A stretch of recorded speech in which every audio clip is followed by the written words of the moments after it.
యథార్థత అంటే ప్రవర్తనలో నిజాయితీ, దేవుని పట్ల శ్రద్ధ, సత్యం పట్ల నిబద్ధత కలిగి పోషించే దేవుని యందు భయభక్తులు కలిగి జీవించడమే యథార్థత. అలా జీవించే వారే యథార్థవంతులు. వీరే దేవుని యొక్క ముఖ దర్శనం చూస్తారు. యథార్థత కలిగి ఏదైనా జీవించినప్పుడు మొదటి ఆదాం రోజు కూడా దేవుని యొక్క ముఖ దర్శనం చూసేవాడు. అతనిలో పాపము ఎంట్రెన్స్ కావడం ద్వారా మరణం వచ్చింది. దేవుని సన్నిధి పోగొట్టుకున్నాడు.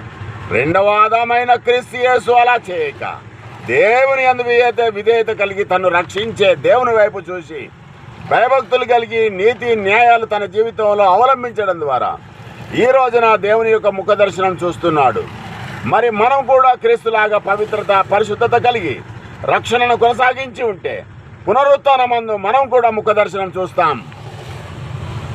దేవుని యొక్క ముఖ దర్శనం చూస్తాం.